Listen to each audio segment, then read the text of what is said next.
What's going on, everybody? Welcome to the Lunchtime Livestream. It's been a couple weeks. This past week, I was actually in the Upper Peninsula of Michigan. I got to do some hiking up there, and it was absolutely beautiful, breathtaking. Had an amazing time hiking up there. Was in an area called Pictured Rocks National Lakeshore, and it was just something was unbelievable. It was a great time, but I missed everybody a ton. And so I'm glad to be back here on the Lunchtime live stream. For those of you who are watching this for the first time, my name is John Kelly. I am the Minister of Engagement here at Catalyst. The title basically means anything that engages people I'm pretty much involved in. And so love engaging people online, and that's a big part of what I do. If you want to find out what's going on at Catalyst, you can go on over to catalystchristian.net, click on the main thing tab, and click on the most recent thumbnail there. You'll be able to find all kinds of info about what's going on at Catalyst, and just really keep up to date on what's going on. You can even download a copy of our bulletin that has a sermon outline on it. So when you are listening to our sermons or watching them on YouTube, you have the ability to follow along. With that said, we are going to be talking about this new series that we just started called 7. And that's based on the 7 deadly sins. And today, as always, I'm going to have my cohort. How do you pronounce that? Is it cohort? Don't know. Cohort. I'm going to go with cohort. If anybody's listening and they know how that's supposed to be said, tell me how that's supposed to be said. But my cohort, Mr. Robert Harlemert. How are you, man? Good. How are you? Man, I am so good. I got to go up north, and on the way back, I got to stop in Kenosha, Wisconsin, and see some good friends of mine. That's cool. I got to pick up some diet root beer from the area there. The root beer in Wisconsin is not like root beer anywhere else, Rob. It's not like root beer anywhere else. It's borderlining on religious. I won't call it religious because that's just wrong, but it's borderlining on religious. It's really good. So what's your week been like, man? Meetings. Yeah? Meetings. It's my life. It's just meetings. That's all it is. Well, next week I have one meeting. Whoa. So just one. Just one. We'll see how it actually turns out. But next week, just one on Monday night. Get home at probably midnight, but it's fine. Now, also next week, that is our last Lunchtime live stream together. It's my last week. That's crazy, man. Yes. That's crazy. I don't think I like talking about that. But it's exciting because we know what you're getting ready to start doing. We know what's getting ready to start happening for you, and so I'm excited about that for you. Any updates on the church? Got a couple more weeks where we can talk about it. So what are some updates on the church you can give us? I mean, we're talking with one place. We haven't signed anything yet, but we got a location that we're thinking about, which is good, and it's a good location. It's right in our target area. It's already designed for a church, which is awesome. So as soon as we sign all that, we'll announce that, and it's really encouraging all the people that are a part of the church plant that we've kept in the loop with that and been praying over. They're really excited about it. So it's a lot of good stuff is happening. That was a huge stressor, or it felt like a stressor in my life. And now that I have that, everything's starting to fall into place. So it's good to partner with that place, and it's a good price. It's a good people, and it actually paints a picture of what our church is going to look like, which is nice. That's good, man. That's good. Like, I'm excited for you. For people that don't know what we're talking about right now, Rob is going to be planting a brand new church that will be starting this fall officially, named Elevate Christian Church, which we are super excited about. He actually came up with that name long before Elevation Church ever happened. So, nothing to do with Elevation. Rob's been talking about this since he became a Christian. It's like that's been the name he's always wanted. So, but today we're going to be talking about this series that Dave is in right now, and just simply titled 7, and it's all about the 7 deadly sins. And this week, Dave talked about a fun one to kick off the series. He talked about lust, and his main thing was that the Christian sexual ethic, celibacy and singleness, fidelity in marriage has never failed anyone who has adopted it. Rob, your thoughts on that main thing? I usually get your thoughts on that. Yeah, this is something we talk about quite often, maybe more amongst the staff than on stage. I don't know. It sometimes gets mixed together. We've talked about this before on Sunday morning, but I like what Dave said around this topic, because he said, "Show me a better way." He said, "This is what we've lived our lives based on. This is what the Bible, we believe, says that we need to do. And if you think there's a better way, show us a better way. Give us an example." And so far, we haven't had anybody or any nation or anybody adopt something else other than this that have been widely successful. So that's what I thought about immediately when I thought of this main thing, was all the different conversations we've been having over the past 6 years about that surround this in general. Yeah, well, and I would even go so far as to say the just the idea of staying celibate when you're single and fidelity in marriage, just the biggest thing about it isn't just the physical part of it. You know, everybody talks about the physical part, you're staying pure and all this, but there's a part, especially with men, when it comes to the brain and the way it's wired.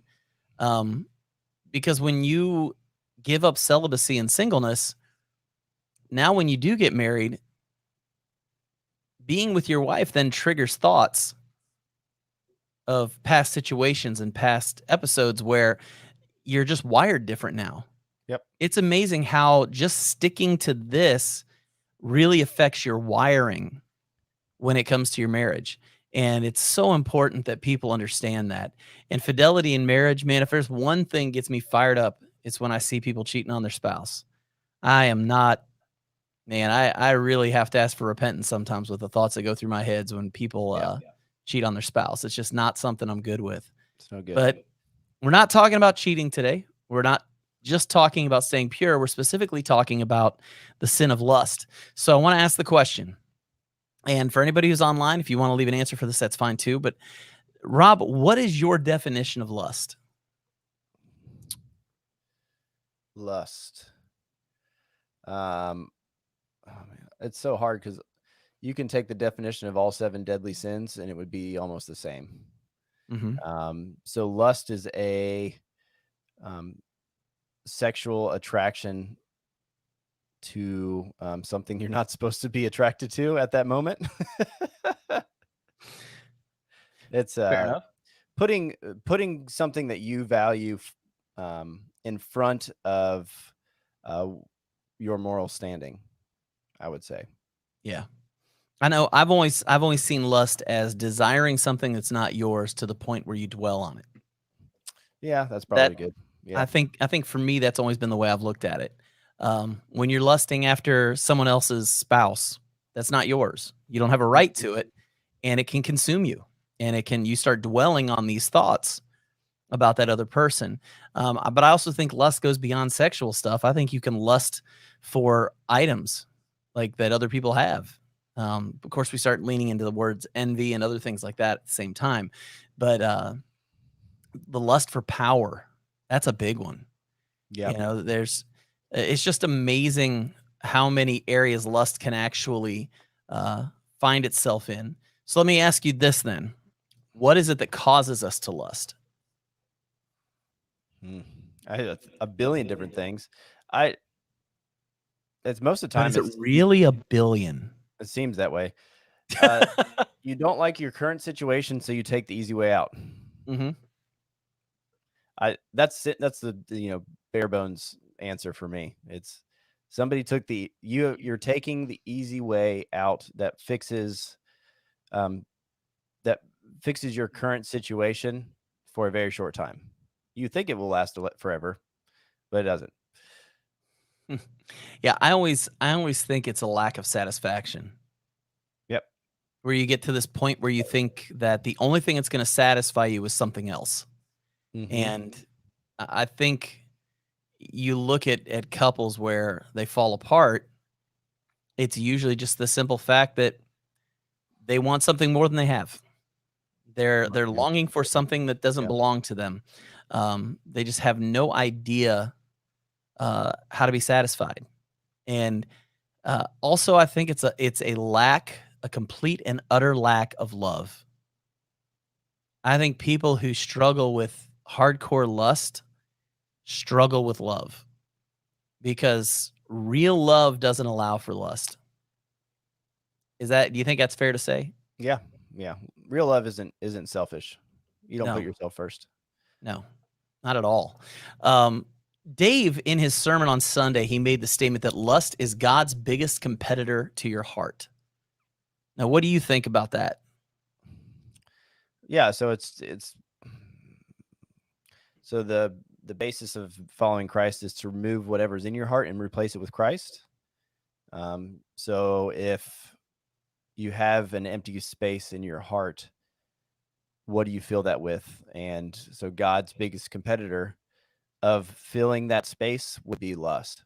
Out of all the different sins and things in our life, in our current day, especially in the United States, lust is the thing that we move towards the most and does the biggest damages to nations, to countries, to businesses, to families right off the bat.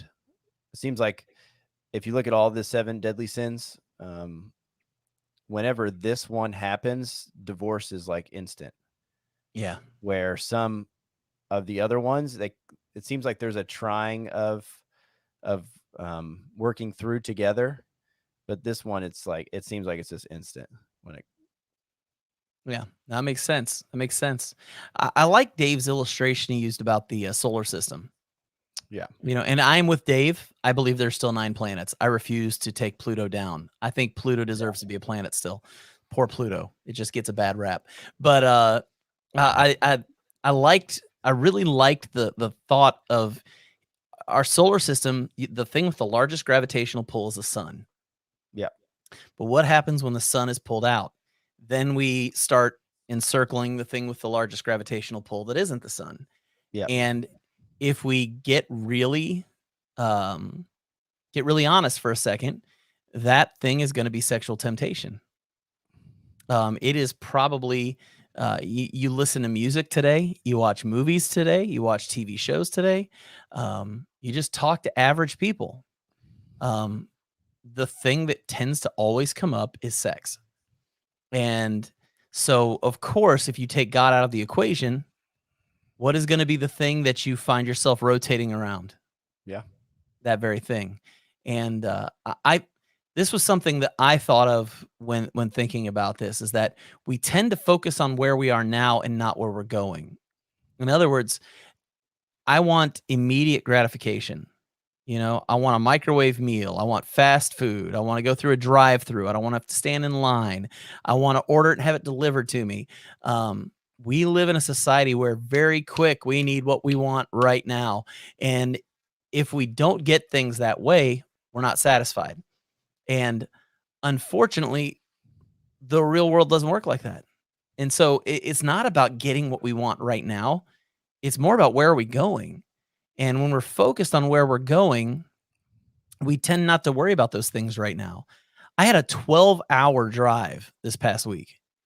And if I had to go to the bathroom, I would check and see where the rest areas and truck stops are beforehand, so I would know, okay, how long can I hold it before I actually have to go? Now it almost failed me. I'm not going to lie to you.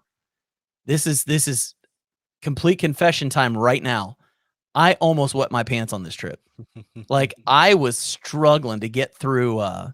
Where was I? Was it Indianapolis? No. Was it Chicago? I can't remember which town it was. It was Indianapolis, maybe. I finally got around that city and got to a gas station, and I'm not kidding you, dude. I ran out of the truck as fast as I could, locked the doors, and ran to the bathroom. I don't know if people were like, "What is wrong with this guy?" But if I didn't do that, there was going to be a problem. Mm-hmm. I mean, I was dancing in the car. I was doing the whole like, "Oh my gosh, what am I going to do? Holy cow, I can't find any place to go to the bathroom." Yep. And finally I went. But I tend to think of lust as just peeing your pants. I know that sounds like a weird thing to say, but the immediate gratification is, I'm going to go to the bathroom. Yeah. The problem is now I got this mess I got to clean up. Lust is the exact same thing. You just go ahead and fall for your lust. You just do what you want to do in the moment, and you end up leaving a big mess. And it's not good. It's just not good. Um, I love what it says in 1 John 2:16. For everything in the world, the lust of the flesh, the lust of the eyes, and the pride of life comes not from the Father, but from the world. In Romans 8:6, it says, if our minds are ruled by our desires, we will die.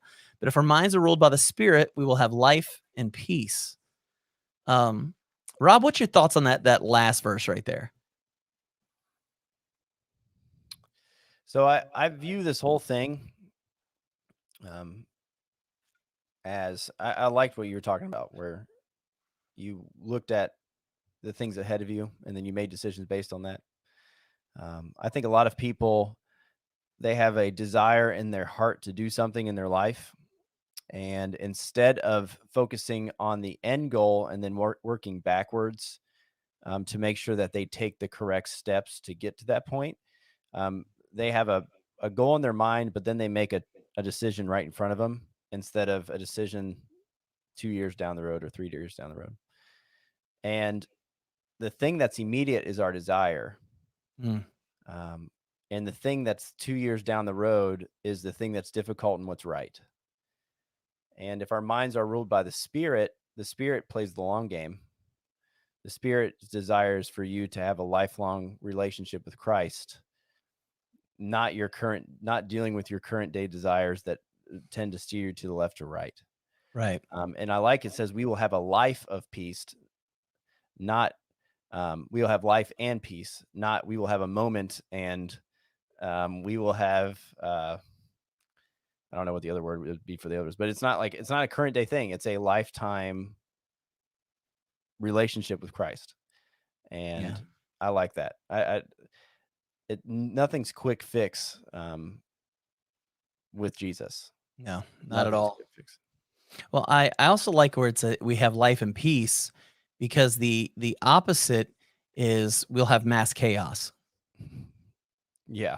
I mean, do you look at someone who falls for their lust, and you will find someone whose life is mass chaos, where they can't concentrate on anything because they're just everything is falling apart all the time, it feels like. Yeah. And I just know that when we allow ourselves to let the desires go to the side and focus our minds on the Spirit, focus our minds on God, it's amazing how much less chaos is actually in our lives.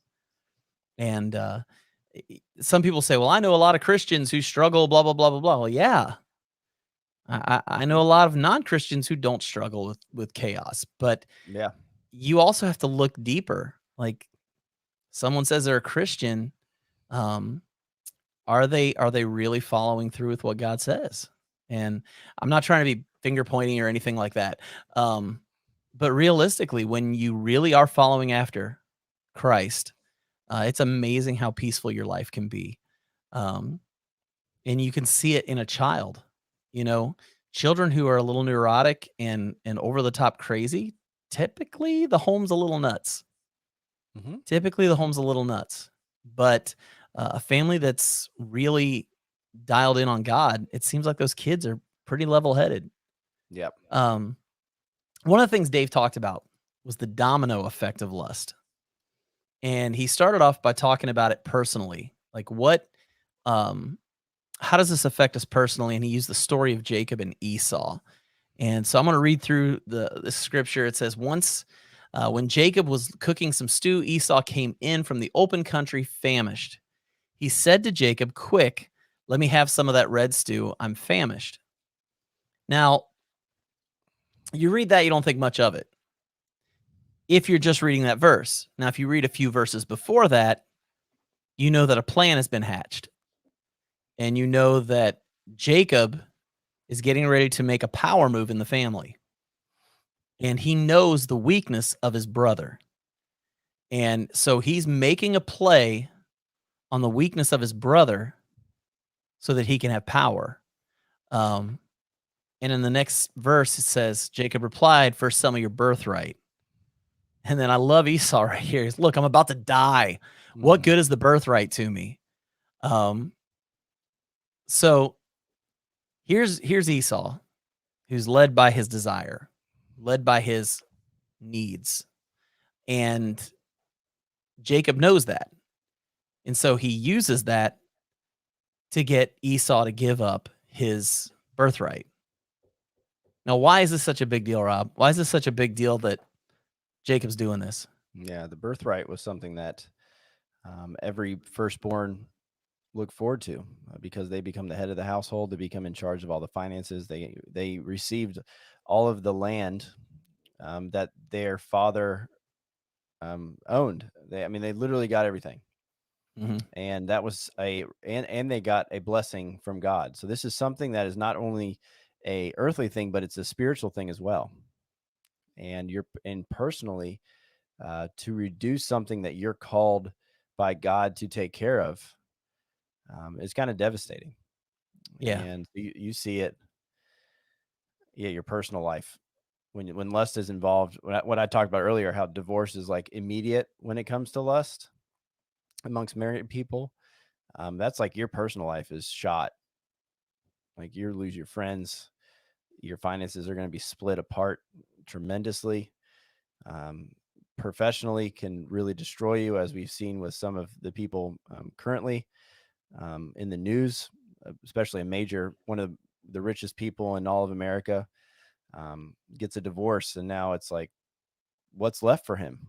Like no one's going to trust him now because of the decision he made. Yeah. And you don't see it immediately, like the birthright. Like how long was it going to be until their dad passed away? It wasn't the next day. It wasn't the day after that. But it was just something they couldn't see. He couldn't look into the future and see, this could affect me in the future. I just need to have a fix now. Yeah. It comes back to that. We tend to focus on where we are now and not where we're going. Yeah. And it's very obvious that was Esau. Yeah. He was very focused on right now. I'm hungry right now. And because I'm hungry right now, I want the food. And my birthright doesn't mean anything because honestly, it doesn't affect me right now. Yeah. But long term, it absolutely did. 100% absolutely did.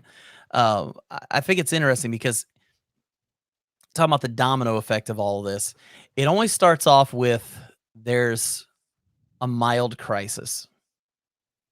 And it's always a mild crisis. It's never something huge that starts this stuff. For Esau, he was getting hungry. He'd been out in the open country, hadn't eaten in a while, and was really starting to get hungry. Well, that's no big deal. I mean, we've all been there, right? I just did a 42-mile hike this past week. I can promise you every single day I was hungry.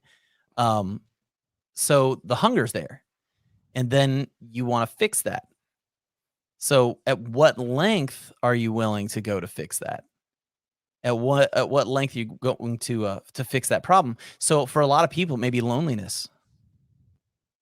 I'm lonely. So what's the fix for your loneliness? Like, what's the next step for you? For other people that they're feeling unloved or unwanted. Now that doesn't mean lust, but it tends to lead someone into a step that could lead to lust. Correct.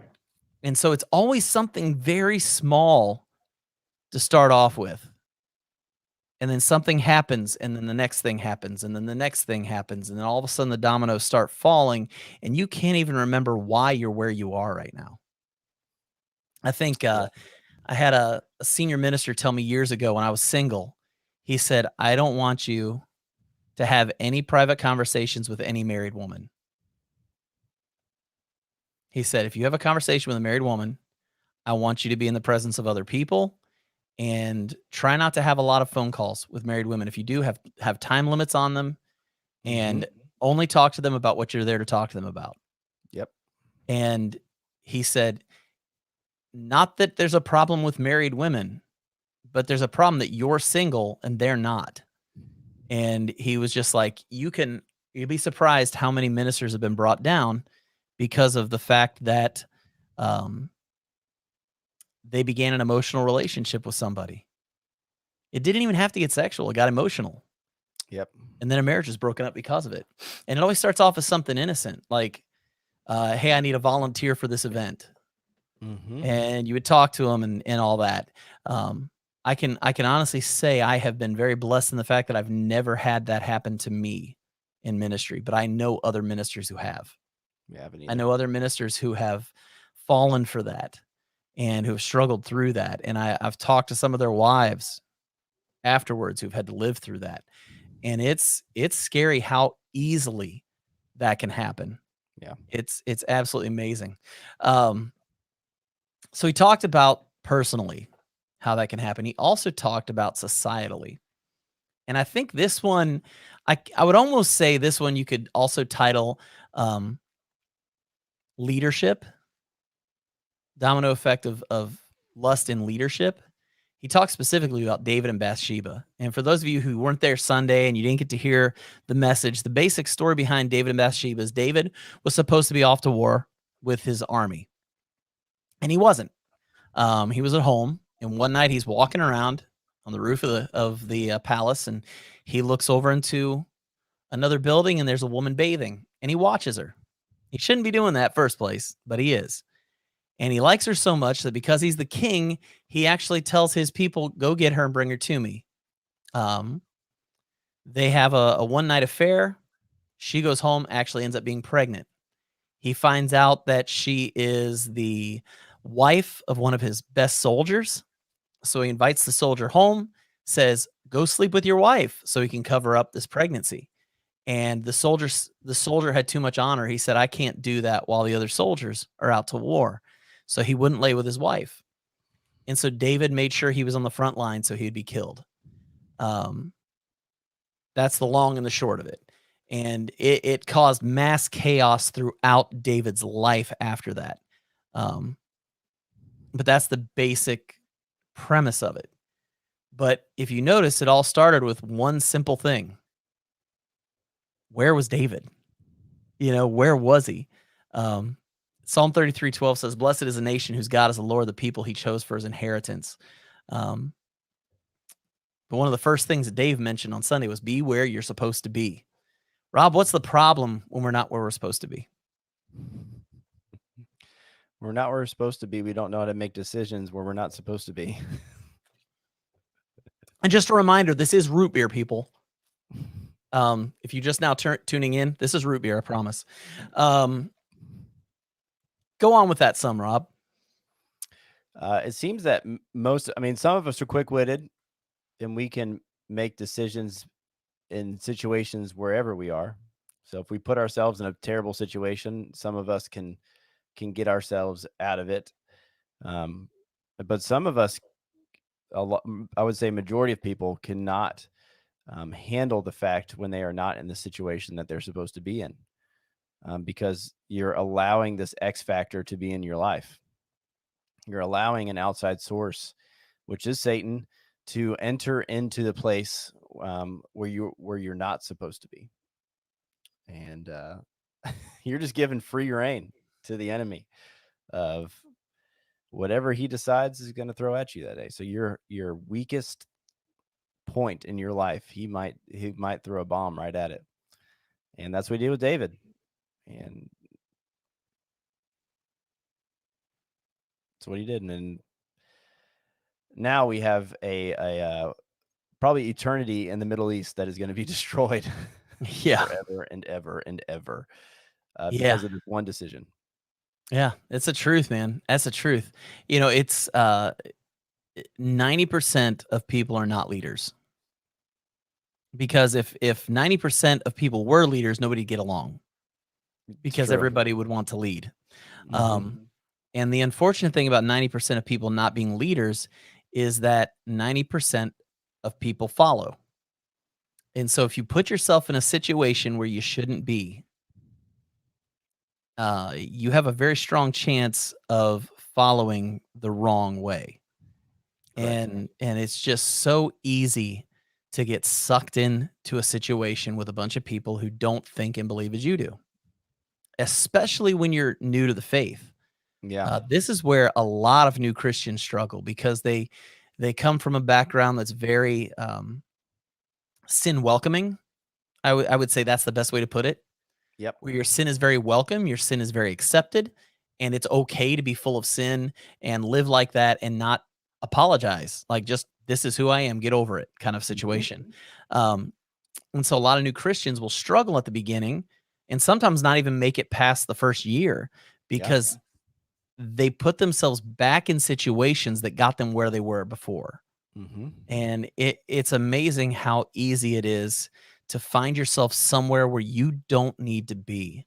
And we've got a new group now meeting here at the church that's all about recovery and getting past substance abuse and other addictions. And one of the things that I'll tell you is once you get out of that, you've got to change your atmosphere a little bit. You got to change um, what's going on around you. Because if you just keep going back to the same people, the same places, you're going to have a tough time really recovering from that and changing your life. Yeah. And if you're not where you're supposed to be, it's amazing what happens there. And with David, David was supposed to be at war. Had he been at war with his, at battle with his soldiers, Yeah. none of this would have ever happened. And a lot of stuff that happened later in the book of Kings, First Kings and Second Kings, a lot of that would have never happened. Yeah. And David's reign as king would have been a whole lot easier. But because of one decision to not go into battle with his soldiers, it wasn't Bathsheba. It was not being where he was supposed to be. That's what got him. Mhm. We used to have a guitar player in my band I traveled with years ago, and his mom always used to say, nothing good happens after midnight. That was what Yep. she'd always tell her son. There's no sense in being out that late. If you want to hang out with your friends, just do it in the house. Just don't go Yep. out because nothing good happens after midnight. Yep. And the whole idea of that was just what we're talking about here. Just be where you're supposed to be. Don't put yourself in situations where you have the ability to get yourself in trouble or do something dumb. And when it Yep. comes to lust, be where you're supposed to be. Dave also talked about choosing your tribe wisely. Rob, what's your thoughts on this whole concept right here? Yeah. Yeah. So this comes especially in First Corinthians. It talks about this of who you should associate with and who you shouldn't associate with. But you can think of it in two different ways. You can think of it from a selfish place of be where you're supposed to be. Don't put yourself in stupid situations. So don't surround yourselves with stupid people that are going to put you in a bad situation. That's one side of it. And then the other side is if you are going to be a family, don't put yourself in a situation where people are going to be only thinking about themselves and not valuing the other person, because that could really destroy you as well. So David, very much in his situation, I would say probably didn't overly surround himself with the best people. Mm, Um, yeah. he didn't have wise people that were like, no, you probably should go to war. Um, they just succumb to the leadership of the king, and we don't really get that side of the story. But there's only one person in that story that stood up to him, like an earthly person, and it was bad. And there was a screaming match, and uh, David felt terrible because he finally realized what he did and the damage that he was going to do. And if he just surrounded himself with good people, it probably would have eliminated a lot of the bad decisions that he had made in his life, especially after that one really bad decision. Yeah. Yeah. I like what And Daryl Jordan says. Your vibe attracts your tribe. yeah, so I That's true. remember the dean of students at Johnson. His name was Dave Legg, and he said, uh, "If I catch you doing something that's not good, I bet you there's 3 or 4 people that you hang out with every day that are doing the exact same thing." Yep. And he said, "Watch out who you hang out with, because you don't want to be even if you're not doing what the other people are doing, you don't want to be associated with stuff that they're doing." And Yeah. that was good. And I've tried to do that most of my life. Yeah. I used to do an illustration when I was in youth ministry, which seems like decades ago now. But I would have a really large kid stand on a chair, Mm-hmm. and then I'd have a smaller kid stand on the floor. And I would tell the larger kid, pull that kid up on the chair with you. But I would tell the smaller kid, don't let him do it. Fight it. And so he would fight it, and they were never able to get the little kid up on the chair. Yeah. Then I would tell the little kid, I want you to pull with everything you've got and get them off that chair. And tell the bigger guy, you got to fight it.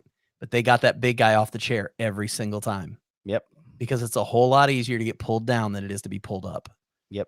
And when you surround yourself with people who aren't trying to live the level of life that you're trying to live, it is so easy to be sucked in to what they're doing and their mindset and their beliefs. And if you don't choose the right people to be spending your time with, if you don't choose the right people to surround yourself with, you get pulled down really easily. It's so easy. And Yep. so choosing who you spend your time with is almost as important as anything else. Yep. Who you surround yourself with is typically who you act like. I love what your dean of students says. Is that what you said, dean of students? Yeah, I was the dean of students. Yeah. Yeah, that I love that. You know, whatever you're doing, I can guarantee there's somebody you're hanging out with doing the same thing. Yeah. Guaranteed. Yeah, that makes 100% sense. And then the last one, I think this one's pretty self-explanatory, but I want to pull it up. It's find satisfaction in God alone. Yeah. Um, I know for me personally, when we talked about this earlier, satisfaction is the biggest problem with lust. You're only lusting after stuff because you're not satisfied with what you've got. And the only reason you're not satisfied with what you got is because you don't understand love. And so when you can find satisfaction in God, you truly understand love, and lust has no place. I mean, what do you think, Rob? I mean, when you find satisfaction in God alone, how does that affect decision making and what you do? Well, you don't end up looking for things to fill the void. Right. I mean, I think that's the biggest thing. So if you understand God's love and the grace and the satisfaction that comes with that, there's a lot of things, specifically the 7 deadly sins, as Dave's going to talk about over the next 6 more weeks. There are all of these things where if you just find satisfaction in God, you won't deal with any of these. Right. Because all of these sin, it's how does Dave's or Cattle's definition of sin is there's something better than God. Like you Right. choose something better than God is sin. Right. So if you just believe God is the best thing, you can't replace him with anything No. in your life. And I think when you find satisfaction in God, you also find satisfaction in what God has given you. And you find satisfaction in your spouse because you know that your spouse is a gift from God. You find satisfaction in your job. You find satisfaction in your church. You find satisfaction in so many things because you realize all of these things that you have are God ordained and they're given to you by Him. And at that point, there's just no room to want other things, if that makes sense. Yeah. I agree. So, this is just one of those topics that nobody really wants to talk about. Obviously, by the lack of comments today, people don't like talking about this one. But lust is something that is huge, and there is not a human being alive who hasn't struggled with it. It's not possible. But it's where do you cut it off at? Yeah. You know, at which point do you pull the domino out so it doesn't knock the rest of them down? Yeah. Yeah. You I know? always tell my students that you need to be able to see in the future. And if you see something that is potential going to happen, it's better that you cut it off at the source and not even go down that road Right. than to take the chance and go down that road to receive anything personal. Right. I agree 100% with you on that. If there's something if there's something that you want to pursue, but you see all of these different roadblocks that will interfere with your faith, it's better that you sit and do nothing than to deal with something like lust. 100%. And that's hard for 100%. people to understand. That's hard for people to grasp too, because there's this like personal goal to have yourself excel in this world. But when Christ and your faith and your hope in Jesus is the number one thing, then there's probably a lot of things that you wouldn't do to excel your own personal business or your own personal self or your own personal fame. or to just excel and be something better in this world, because there's a big chance the bigger you become, the more opportunities for disaster there are in your life. I would agree with you on that. I would Yeah, definitely agree with you on that. a lot of people pray that they never become famous. Mm-hmm. A lot of people pray that they never receive a bunch of money. A Yep. lot of people pray for all of these, pray against what we would call great things in the United States. A lot of people, a lot of Christians pray against it because it's like, I don't even want to deal with the things that come, the sin that potentially can come around that. I'd rather Yes. just sit in my small house with my family, love on my family, have a good community, and live my life. Yep. 100%. It's amazing how things that everybody in this world thinks are great can actually be our complete downfall. Yep. Can be our complete downfall. Well, Rob, thanks for being on here today. This was a good talk. This was a good Yeah. talk. And next week is our send off for you. So I might have something special planned for next week. I'm not going to tell you what it is, but I might have something planned for you. So with that said, just one real quick thing. If you want to find out what's happening at Catalyst Christian Church, going over to catalystchristian.net, click on the main thing tab, and you can find everything there you need to know about Catalyst and what's going on in the church. Again, thank you, Rob, for being tuned in today. And we will catch you guys next week. Have a good week. See ya.